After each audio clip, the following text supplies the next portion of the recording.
My wife ignored my messages all day. At 11 p.m., she finally came home and smirked. You know what happened? I had a one-night stand with my boss, and I'd do it again. I just nodded and finished my meal in silence. The next morning, when she woke up expecting coffee in bed, she got a question instead. You ever have one of those nights where your gut just knows something's off?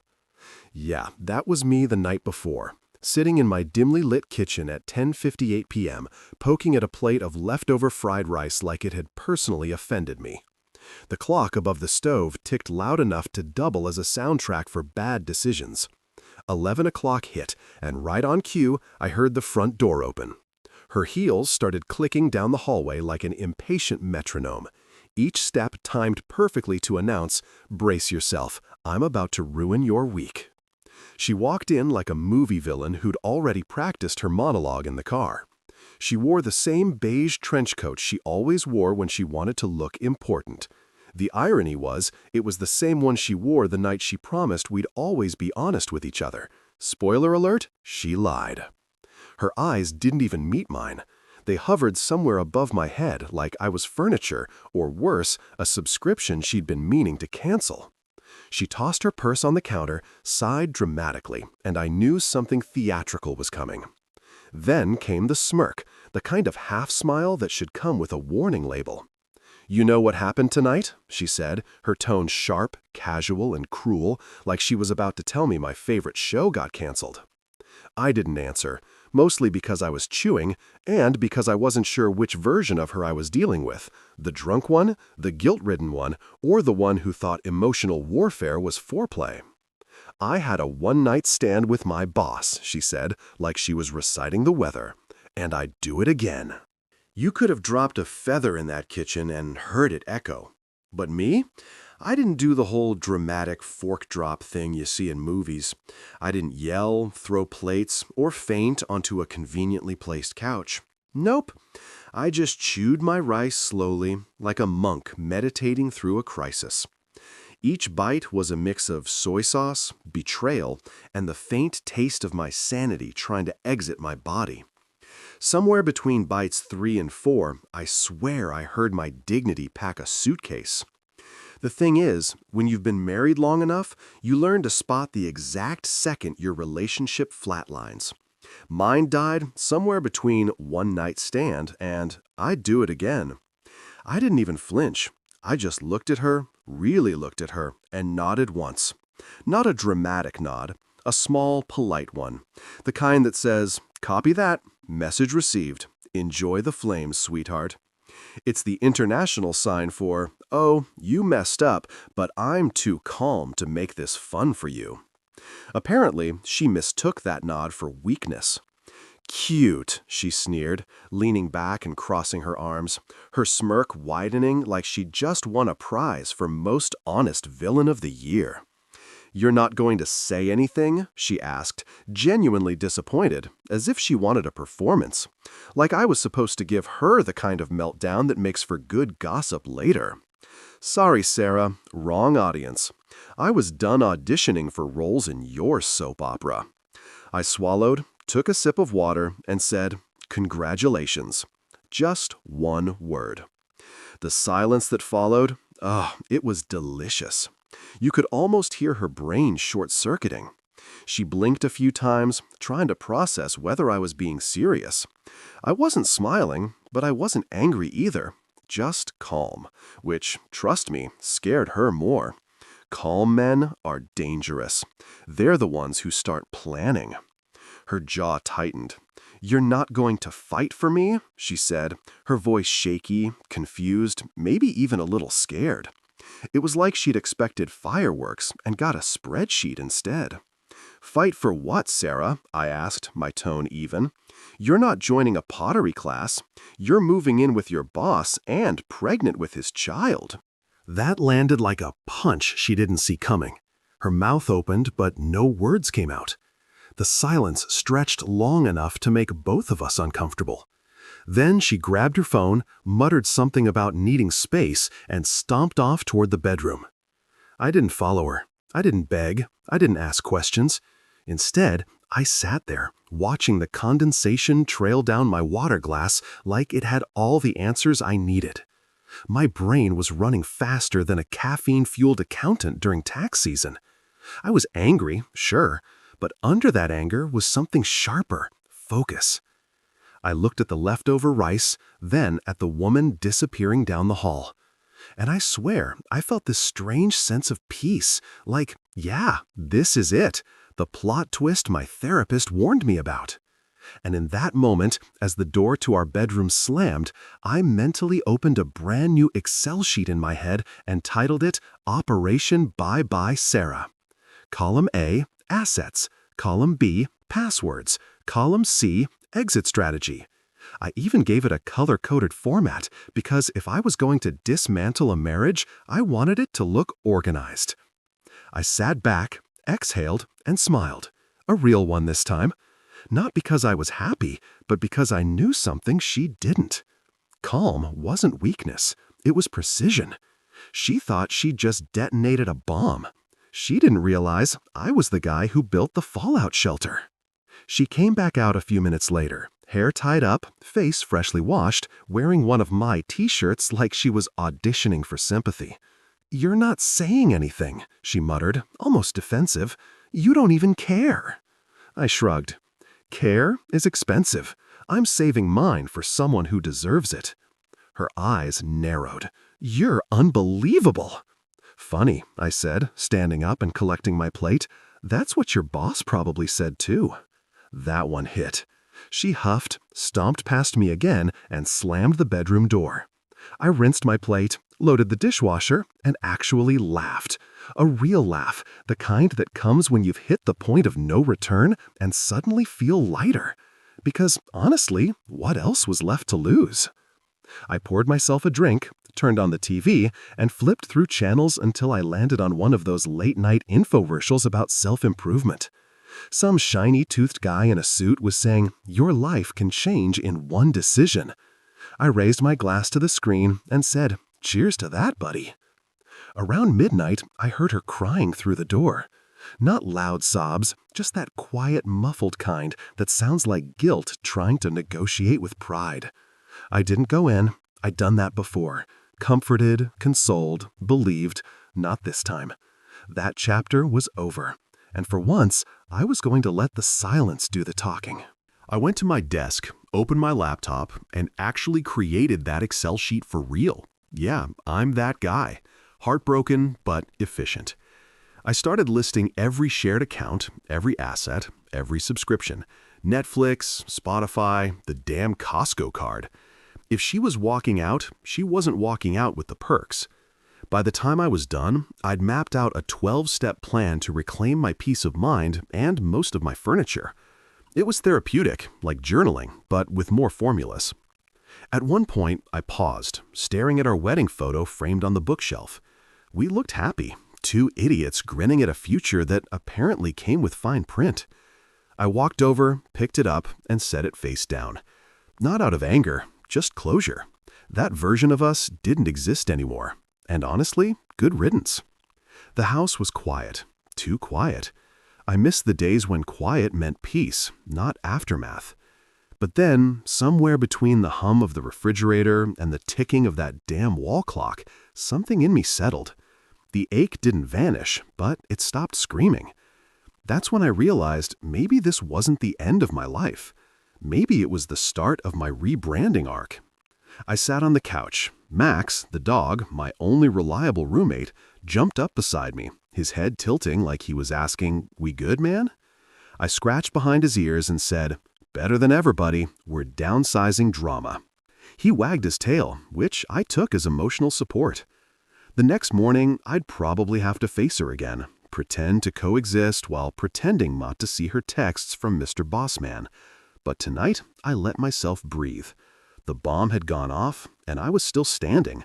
Barefoot, bruised ego, but standing. As I turned off the lights and headed to bed, on the couch, obviously, I muttered to myself, "You did good, man." Because sometimes, surviving is enough. I pulled a blanket over myself, stared at the ceiling, and smiled one last time. Not because of her, but because of what she'd just given me. Clarity, motivation, and the rarest gift of all, a clean break disguised as betrayal. And right before sleep took over, I thought about how tomorrow would go. She'd probably wake up pretending nothing happened. Maybe she'd make coffee. Maybe she'd try to act normal. But I knew better. The moment she confessed, she set off a countdown she didn't even know existed. Day one of Operation Bye Bye Sarah had officially begun. And damn, it was going to be beautiful. Morning sunlight used to mean something peaceful. Fresh starts, new chances, the smell of coffee, the illusion that life wasn't a complete circus. Not today. The sunlight crawling through my blinds felt judgmental, like even nature was in on the gossip. I woke up on the couch, neck sore, dignity bruised, and the faint echo of last night's "I slept with my boss" still buzzing like a mosquito in my skull. You know what's funny? Betrayal doesn't wake you up with a slap. It wakes you up with clarity and a cramp. I rolled over, groaned, and checked the clock. 7:13 a.m. I had exactly 47 minutes before she emerged from the bedroom pretending life was normal.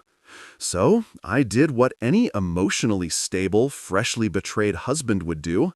I made coffee strong enough to file for divorce on its own. The sound of the coffee maker sputtering filled the kitchen. That smell, normally my favorite, hit different. This wasn't comfort. This was caffeine for war.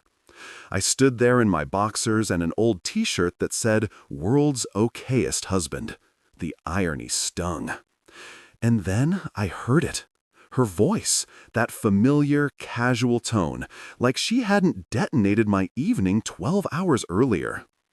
"Coffee, please," she called out, stretching her syllables like I was her personal barista in this emotional Starbucks we apparently lived in. Usually, I'd bring it to her with foam art, maybe a dumb heart shape on top, because I used to believe in trying. I'd even drop a kiss on her forehead like an idiot who thought loyalty was a team sport. Not today. Today, I stood in the doorway, sipping my own cup, smiling like a man who just discovered the Wi-Fi password to freedom. She looked at me from the bed, hair messy, face unbothered, like betrayal was part of her skincare routine. "Coffee?" she asked again, impatient. "Oh," I said, tilting my head. "You mean the one-night stand special? Comes black, bitter, and served cold." The way her eyes blinked once, twice, confusion blooming like a bad rash, was pure art. She actually had the nerve to look offended. What's that supposed to mean? I took another slow sip because timing matters in these things. "I think you know, Sarah, unless amnesia was part of the pillow talk." She frowned, sitting up, clutching the blanket like it could hide her shame. "You're still mad about last night?" I raised an eyebrow. "Still? You confessed to cheating, bragged you'd do it again, and went to bed like you just finished reading a bedtime story. So yeah, still might be understating it," she huffed, brushing her hair back. "I was drunk, all right," I said, nodding, "because tequila makes you honest, not creative. You didn't invent that story. You just lost the ability to filter it." For a second, she looked guilty. Then, like clockwork, came the deflection. "You've been distant lately, always working. You made me feel neglected." Ah, there it was, the classic villain monologue. "You made me cheat." I almost clapped. "I'm sorry," I said, voice dripping with sarcasm. "I didn't realize loyalty was something you canceled when the Wi-Fi got slow." She glared, but I didn't stop. "You felt neglected, so your solution was to play Twister with your boss? Genius! What's next? Rob a bank because you felt underpaid?" She rolled her eyes. "You're being childish." "Childish?" I laughed. "No, childish is eating cookies before dinner.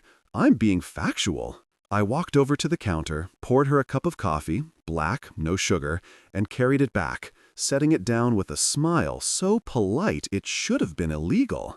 "Here," I said, "your morning dose of consequences." She stared at the cup like it might bite her. "What's your problem?" she snapped. "My problem," I said, leaning on the doorframe, "is I used to think we were a team. Turns out I was playing basketball while you were interviewing for the other side's cheer squad." Her lip trembled for half a second. Then she recovered, grabbed the cup, and took a sip just to prove a point. I swear the bitterness hit her soul. She set it down fast. "You're being dramatic." "No," I said. "I'm being honest. You should try it. I hear it's trending this season." For a long moment, we just stared at each other. The kind of silence that doesn't need words because the air is already screaming. She tried to hold my gaze, but guilt is heavy. Eventually, she looked away. "I made a mistake," she whispered. I tilted my head. "Just one? Because that's not how you described it last night." That one landed. Her shoulders tensed, and she started fiddling with the blanket again. "Can we not do this first thing in the morning?" "Oh, sorry," I said, mock apologetic. "I didn't realize betrayal had office hours." She scowled. "You're an ass." "Thank you," I said, sipping again. "Took years of marriage to earn that title." She swung her legs out of bed, clearly done with my entire existence. "I don't have time for this," she muttered, heading toward the bathroom. "Of course not," I said. "You've got to get to work. Wouldn't want to keep your boss waiting." Her hand froze on the door handle. Bingo. She turned around, fire in her eyes. "You're not funny." "Oh, I disagree," I said, grinning. "I'm hilarious. You just lost your sense of humor around the same time you lost your moral compass." She disappeared into the bathroom, slamming the door. The sound echoed through the house, but it didn't shake me. I felt good. Not healed, not happy, but powerful. Like a man who'd stopped drowning and realized he could stand up in the water the whole time. I went to the kitchen, opened the fridge, and laughed when I saw her meal-prepped lunches neatly stacked on the top shelf. All those color-coded containers for a woman who couldn't organize her conscience. I pulled one out, labeled Tuesday Tuna Salad, and fed it to Max, who wagged his tail like he'd just inherited wealth. "Enjoy it, buddy," I said. "You're eating guilt-free." The rest of the morning was quiet. Too quiet. She got dressed in silence, doing that thing where she pretends to be mad to cover up being caught. Every move she made screamed, "I'm the victim here." She grabbed her purse, avoided eye contact, and headed for the door. "Hey," I said as she reached for the handle. She paused. "What?" "You forgot something." She turned, confused. I lifted her empty coffee mug. "Your cup? Thought you might want to take it with you. Symbolic, since it's as empty as your apologies." Her mouth fell open. No words, no defense. Just one sharp exhale through her nose before she stormed out, slamming the door behind her. And just like that, I was alone. For the first time, the silence didn't hurt. It hummed. The air felt lighter. My kitchen wasn't a crime scene anymore. It was the headquarters for Operation Bye-Bye Sarah. I cleaned the mug she didn't drink from, wiped the counter, and caught my reflection in the window. I looked tired, sure, but there was something else there too. Focus. The kind that comes when a storm clears and you can finally see the wreckage you're going to rebuild from. I picked up my phone, opened a note, and started typing. Phase 1, mental detachment, complete. Phase 2, information gathering, in progress. Phase 3, legal execution, pending. Yeah, it was dramatic, but so was she, and I was done being the supporting character in her show. If you told me a month ago that my post-breakup coping mechanism would involve Excel, I would have laughed in your face. But there I was, a day after Sarah's morning performance of Coffee Please, sitting in my home office in pajamas, drinking cold brew out of a whiskey glass, creating what might be the most emotionally satisfying spreadsheet ever conceived. While she was at work, or whatever she was calling her extracurricular activities these days, I began my new favorite hobby, data collection for divorce. Forget yoga, meditation, or journaling, revenge organization therapy was my jam. I opened my laptop, cracked my knuckles, and titled a new document, Operation Bye-Bye Sarah, Assets, Accounts, and Annihilation. Column A, accounts. Column B, passwords. Column C, transfer status. Column D, emotional damage level. I wasn't crying, I was auditing. See, Sarah always said I had control issues. What she didn't realize was that control is just responsibility with better branding. So while she was out building her career, read practicing workplace betrayal, I was building my firewall. My first stop, joint bank accounts. I logged in, changed the password from Love Wins 2020 to Karma Wins 2025, and set up notifications for any transaction above $5. I also might have renamed the savings account from Vacation Goals to You Played Yourself. Then came insurance policies, life, car, health, you name it. I dug through drawers like a detective in a Netflix series called CSI Marriage Fraud. By the time I found her hidden folder labeled Private Docs, I was practically humming. Inside were old receipts, tax forms, and a love note from 2018 that read, "We'll always be each other's person." I stared at it for a second, laughed, and said, "Guess she outsourced that position." Then I fed it to the shredder. Therapy in motion. But the real joy came when I got to the passwords. Oh, the passwords. I had every single one stored in a secure manager because, unlike Sarah, I don't trust easily. I printed the list, highlighted the ones I plan to change, and labeled them like trophies. Netflix, done. Amazon, done. Spotify, access revoked. Enjoy ads, traitor. Email, oh, this one was fun. I set an auto-reply that said, "This inbox no longer accepts messages from cheaters or clowns." I even added a small formula at the top of the sheet. Equals, if Sarah equals honest, miracle, comma, expected outcome. I sat back, sipped my coffee, and smiled. Revenge wasn't loud. Revenge was neat. Around noon, I texted my best friend Tom. Now, Tom's the kind of guy who believes that every emotional problem can be solved with either encryption or tacos. He's an IT consultant by day and a chaos enthusiast by night. I sent him a simple message. "Need your help securing my emotional assets." He replied in 10 seconds. "You're finally hacking her." "No," I wrote, "just locking down everything before she gets creative." So, digital divorce prep? Exactly. Operation Bye-Bye Sarah. I'll bring my laptop and queso. By 3 p.m., Tom was in my living room, barefoot, eating chips on my couch while scanning through my laptop like it was a hostage situation. "Man," he said between bites, "you're turning heartbreak into a business plan." "Of course," I said deadpan. "Divorce is just emotional rebranding. I'm pivoting." He laughed so hard he almost spilled salsa on my keyboard. "You're serious?" "Completely. I'm done crying. I'm spreadsheeting my feelings."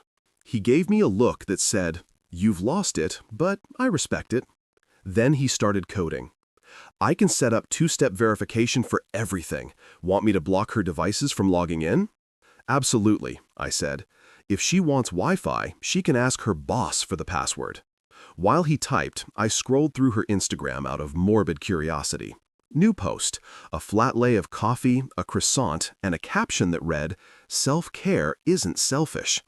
I laughed so loud, Max barked. "Self-care, girl? You're the reason therapists have job security." Tom leaned over. "Oh, she posted. Let me see." He looked at the photo, squinted, and said, "Bro, that's the same bracelet you bought her for your anniversary." I stared. Oh my God, she accessorized her infidelity. "Want to hack her account?" he asked, casually. I grinned. Tempting, but no, we're not playing dirty. We're playing smart. Smart revenge. Got it.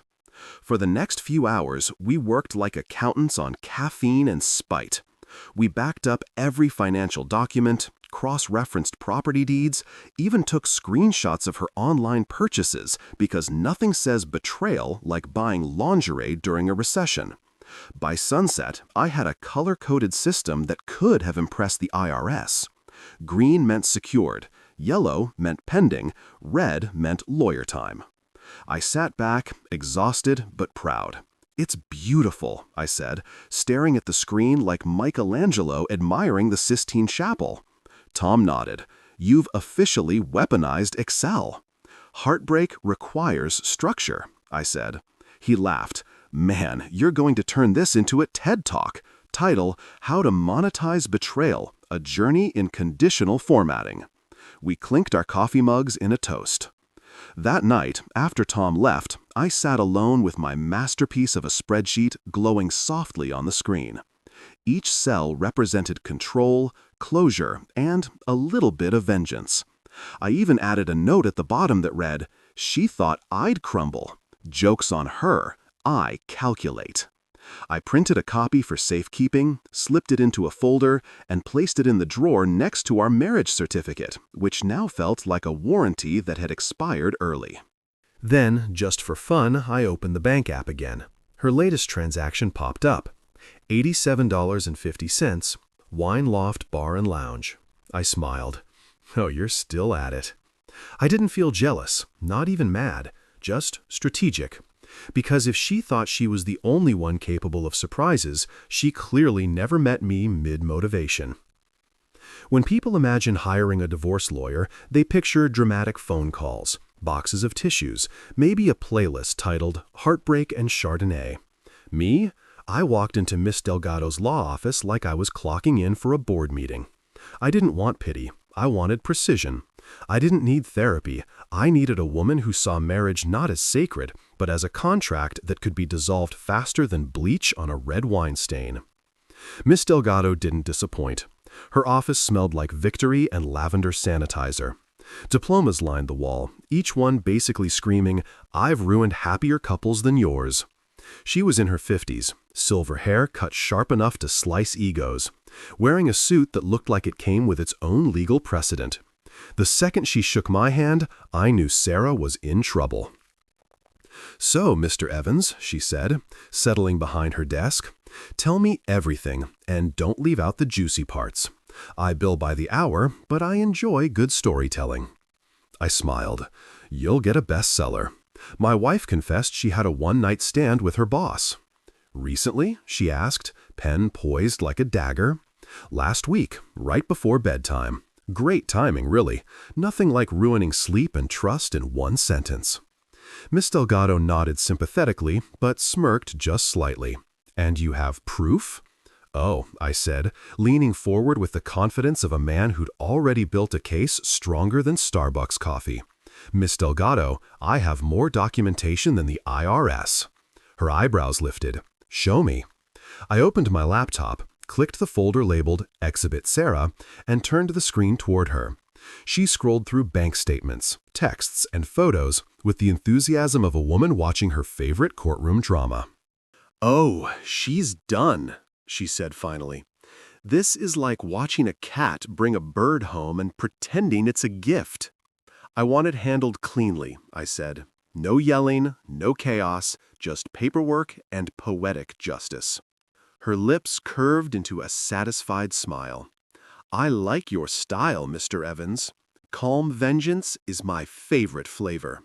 For the next hour, we quietly rearranged my life like we were redecorating after a flood. House title under my name only, legally transferred through a quiet amendment she drafted before I'd even finished explaining. Joint accounts locked. Cards flagged for suspicious activity. Miss Delgado typed so fast it sounded like vengeance had a soundtrack. "Your wife's about to learn," she said, "that silence isn't forgiveness, it's strategy." I nodded. "I just want to protect what's mine, and maybe give karma a little nudge." "Consider it done," she said. "You'll sign papers today. I'll file by morning.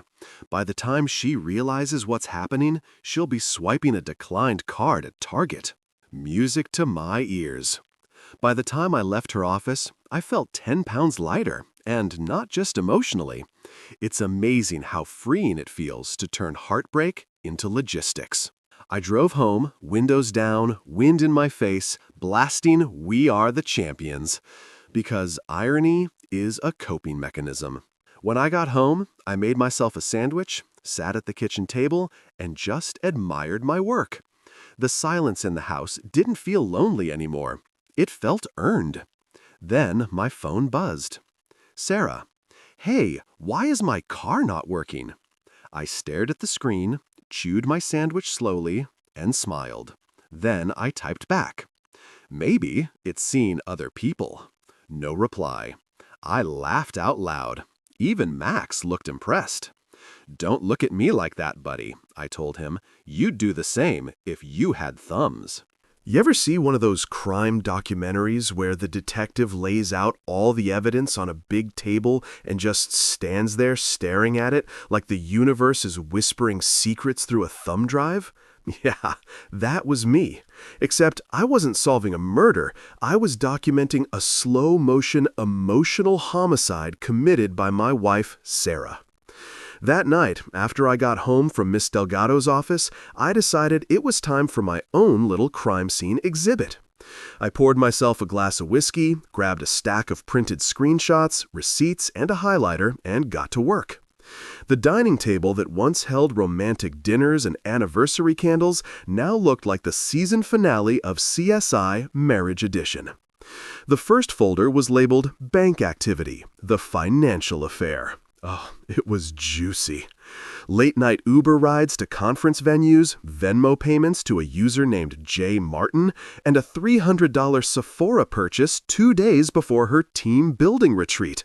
Subtlety clearly wasn't her department. The next folder, text messages, hundreds of them, each one a little nugget of heartbreak and stupidity. Sarah, you make spreadsheets sexy.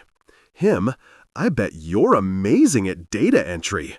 I actually laughed out loud. Data entry? That's your flirting game?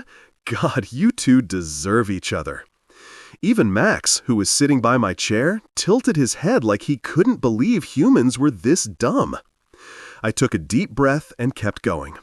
Email confirmations for hotel stays, restaurant bills, and one particularly damning invoice from the Ember Lounge, the same place where I'd filmed her corporate comedy hour with her boss. The timestamps lined up perfectly with my footage. Oh, it was beautiful. Even Miss Delgado would have cried tears of legal joy. I printed everything. Every message, every transaction, every emoji that now made me want to throw my phone in the ocean. Then I laid them all out on the table, piece by piece. The room was dead quiet except for the sound of papers sliding against wood. When I finally stepped back, I almost clapped. It was a masterpiece, my own personal evidence buffet. There were photos on the left, screenshots in the center, bank statements on the right, and at the top, my pièce de résistance, the printed transcript of her voicemail confession from that fateful night. I had a one-night stand with my boss, and I'd do it again. Chef's kiss. I took a sip of whiskey, leaned on the counter, and admired my work like an artist at a gallery opening. Ladies and gentlemen, I said to Max, tonight's exhibit is titled How to Ruin a Marriage in 10 Easy Payments. Max yawned. Typical critic. Then I opened my laptop and started organizing everything into a presentation folder. You know, something sleek. Because if I was going to dismantle her reputation in court, I wanted to do it with style. Miss Delgado always said, never underestimate the power of presentation. I created tabs, timeline of deception, financial misconduct, moral bankruptcy, and my personal favorite, texts that aged like milk. By midnight, I had a binder so thick it could double as a doorstop. I labeled it in big, bold letters. Exit Sarah, Season Finale. Every page told a story. Every screenshot whispered, "You really thought you could get away with this?" And the best part? I didn't need to say a word. The evidence screamed louder than I ever could. Morning arrived like a knockoff apology. Bright, loud, and way too soon. I'd barely slept, half because my couch has the personality of a cinder block, and half because I couldn't stop imagining the look on Sarah's face when she realized Karma was a morning person. I got up early, showered, shaved, and brewed a pot of coffee strong enough to dissolve regret. It was D-Day, Deliverance Day. Everything was in place. The binder labeled Exit Sarah, Season Finale, the sealed envelope sitting prettily on the kitchen counter, and my breakfast plan. If revenge had a smell, it'd be maple syrup and poetic justice. I plated pancakes, 3 of them, perfectly circular, golden, heart-shaped, because symbolism is important. I even drizzled a little extra syrup in the shape of a question mark. Presentation matters when you're serving karma. At 7:42 a.m., I heard the bedroom door creak open. She emerged, wearing one of my t-shirts again, acting like domestic bliss hadn't filed for bankruptcy. Her hair was messy, her eyes half closed. "Ah," she mumbled, stretching. "Something smells good." "Oh yeah," I said, flipping a pancake. "Something does." She smiled, the same soft, manipulative smile that once could have convinced me the world was fine. "Coffee's on the table," I said, "and something else, too." She padded toward the table, still half asleep, humming. She saw the plate of pancakes and the envelope beside it. And for a brief, glorious second, she probably thought I was being sweet. That maybe, after everything, I'd forgiven her. The universe was about to clarify. She sat, tore open the envelope, and started reading. Inside was a single note, typed neatly, professionally, with all the warmth of an HR memo. "Congratulations! You've been promoted to single. P.S. The car's repossessed, rent's due, and your boss can't expense heartbreak. Love always, Oliver." She blinked once, twice, then she read it again. Her mouth fell open like a trapdoor. "What the hell is this?" she said, her voice climbing octaves like a panicked violin. I poured coffee into my mug, calm as a Sunday sermon. "It's your performance review. You scored high in creativity, low in ethics." Her eyes darted around like the answers might be hiding in the cupboards. "You did something," she hissed. "Technically," I said, "Miss Delgado did most of the heavy lifting. I just signed the paperwork." "You're crazy," she snapped, clutching the note like it might bite her. "No," I said, smiling, "I'm organized." Her breathing quickened. "What does this mean? What do you mean, car's repossessed?" "Oh," I said, casually, flipping another pancake, "the lease was under my name. You'll have to Uber to your next late meeting." Her jaw clenched. "You can't do that." "Already did," I said, taking a bite of pancake. "Turns out I'm remarkably efficient when I'm betrayed before breakfast." She stood up, so fast the chair screeched across the tile. "This is insane, Oliver." "Is it?" I asked, setting down my fork. "Because when you confessed your affair, you sounded pretty confident about your decision-making skills.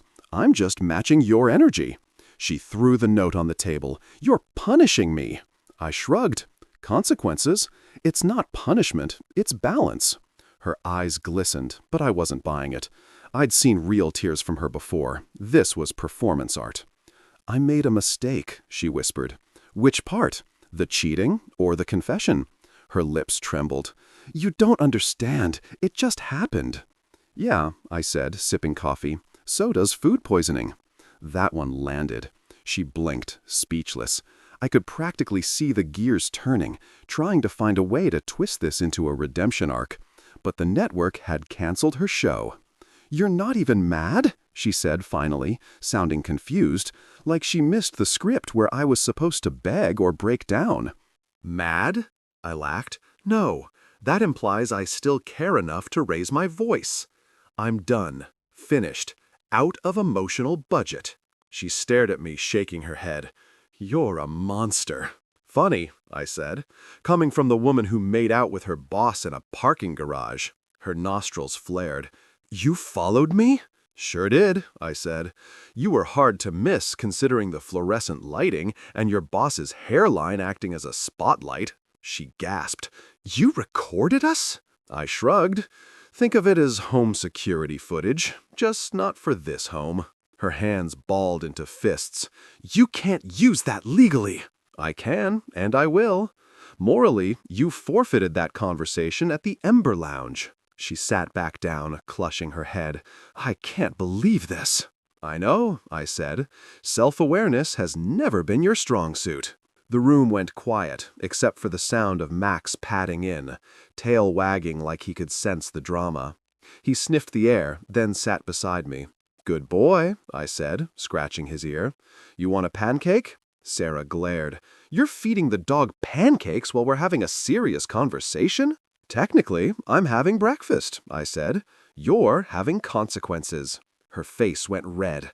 I'll fight this. I'll get a lawyer. Oh, please do, I said cheerfully. Miss Delgado loves a challenge.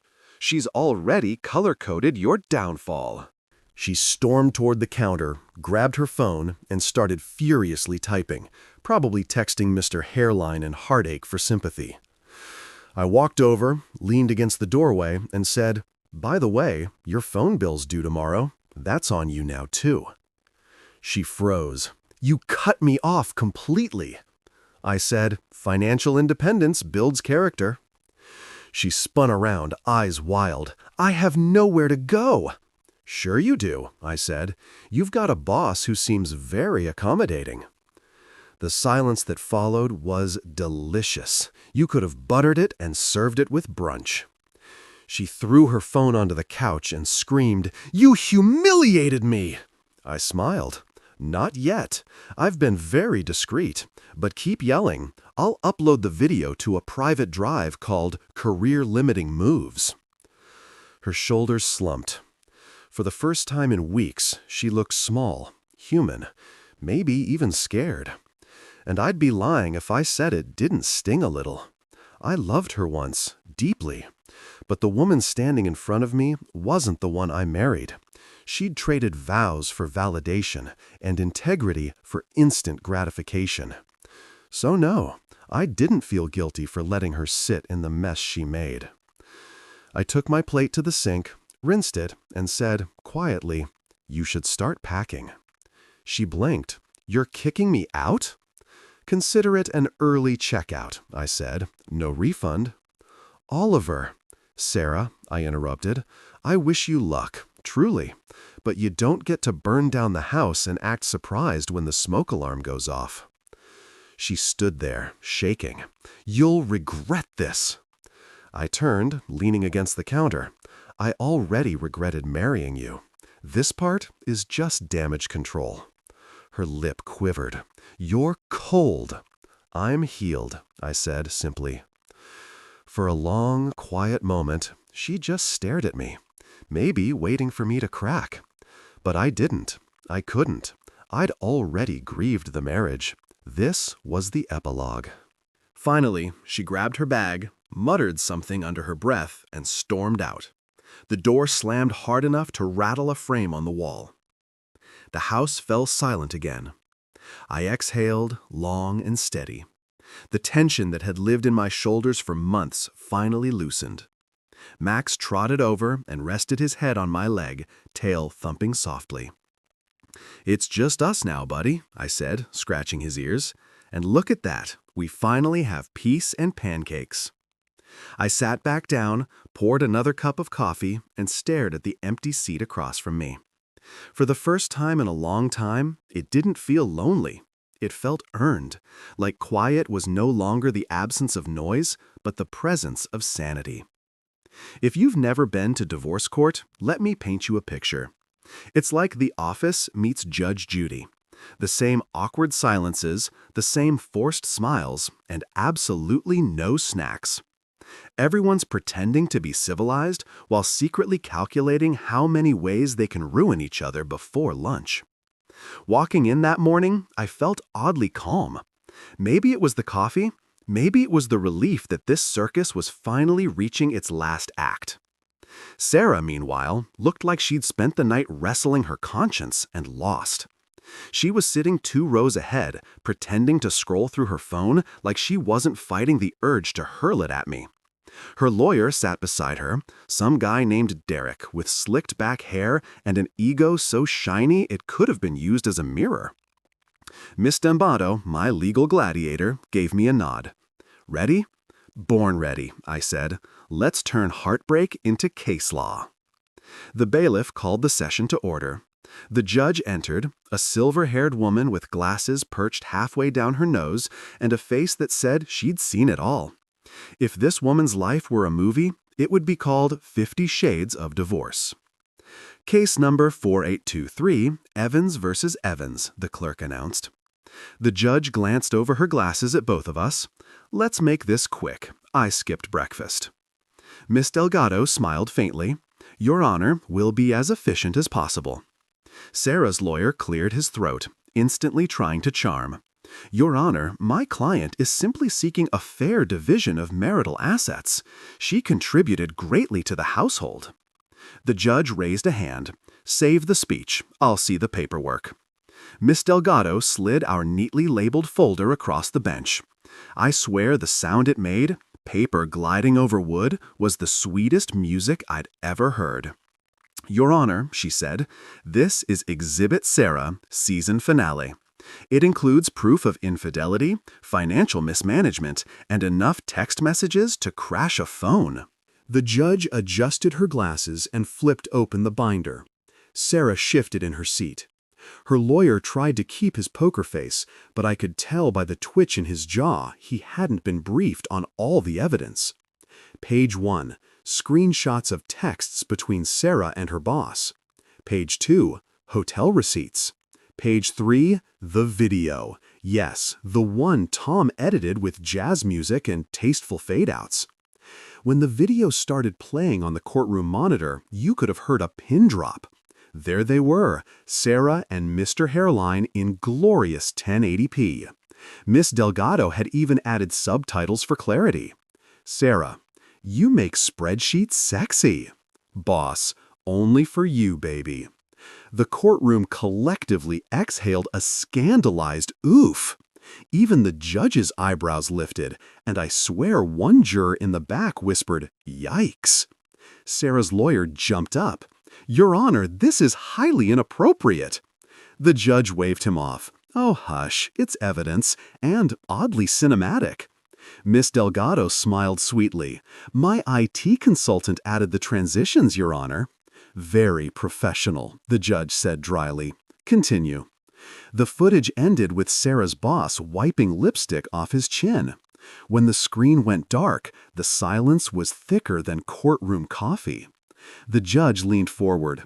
Mrs. Evans, is this you texting "you make spreadsheets sexy"? Sarah froze. Her lawyer opened his mouth, but she beat him to it. I can explain. No need, the judge said, closing the folder. I've been married 3 times. I know that look. A few snickers rippled through the courtroom. I kept my face neutral, but inside, I was doing cartwheels. Miss Delgado stood. Your Honor, in light of this overwhelming evidence, we request that my client retain full ownership of the marital property and all financial accounts. Mrs. Evans's actions demonstrate a clear breach of marital trust and misuse of shared funds. Sarah's lawyer scrambled.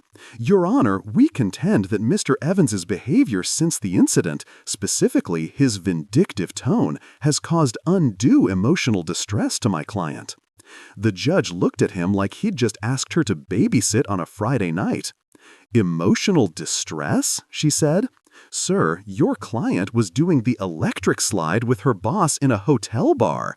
I'd call that cardio, not distress. Even the bailiff chuckled. Miss Delgado smirked. We rest our case. Sarah shot me a glare sharp enough to slice marble. I just smiled politely, like a man watching karma finish dessert. The judge shuffled through some papers, made a few notes, then looked at both of us. Here's what's going to happen. Mr. Evans retains ownership of the house, vehicle, and all joint accounts. Mrs. Evans forfeits claim due to breach of fiduciary and marital trust. Sarah gasped. That's not fair. The judge shrugged. Neither was your extracurricular activity. Next case. Bang. gavel down. It was the sound of freedom. I exhaled, the kind of deep exhale that feels like you're letting go of a ghost. Miss Delgado turned to me, her grin subtle but victorious. "Congratulations, Mr. Evans," she whispered. "You're officially a free man. And for what it's worth, you handled that beautifully." "Thanks," I said. "I owe you coffee and maybe a commemorative trophy." She laughed. "Buy me a latte, and we'll call it even." Sarah stormed out of the courtroom before I could say anything, heels clacking against the tile like punctuation marks of defeat. It's funny how quiet can sound different after a storm. For months, silence used to feel heavy, like waiting for a fight to start. Now, it's peace with good acoustics. The only thing breaking most mornings is Max's tail thumping against the floor, demanding breakfast like rents do. My new routine's simple. Wake up, stretch, make coffee, and not think about Sarah. The coffee part's easy. The last one's a little trickier. Every now and then I'll pass her old mug in the cabinet, the one that says "Boss Lady." I don't throw it away. It reminds me to never ignore red flags just because they're printed on ceramic. People keep asking, do you regret it? The marriage? The whole messy ending? I tell them the truth. Sure, I regret the years I spent giving CPR to something that was already dead. But the ending? No. Best plot twist of my life. I still talk to Miss Delgado sometimes. She calls occasionally just to check if I'm emotionally solvent. Her words, not mine. Tom, on the other hand, won't shut up about turning my story into a podcast. Heartbreak and Hard Drives is his working title. I told him to wait until the restraining orders are hypothetical. Works better too. Turns out, when you remove daily chaos from your life, productivity skyrockets. Who knew? I've even started jogging again. Not for fitness, just to prove to myself I can run away from something without emotional baggage this time. Sarah? Last I heard, she's finding herself. Translation, jobless, carless, and probably allergic to accountability. Her boss got demoted after the birthday fiasco went viral. Thank you, Internet. Actions have consequences, and apparently Yelp reviews. The best part of my mornings now is the small stuff. My pancakes don't burn. My Wi-Fi connects instantly. My peace of mind has a password only I know. Sometimes I'll look at Max and say, "Buddy, you're the only one I'd share my passwords with." And he just blinks like, "Damn right." There's something liberating about rebuilding your life without needing permission. I used to think revenge was the reward, but it isn't. Revenge just makes the story entertaining. Peace gives it a happy ending. Every weekend, I sit on the porch with a cup of coffee and a sense of humor sharp enough to cut through nostalgia. Sometimes I even laugh, remembering her line, "I'd do it again." And yeah, I believe her. But I'd do it again too, the part where I walked away. Because now, the only thing I wake up next to is my own damn sanity. And it doesn't lie, cheat, or need Wi-Fi to feel loved.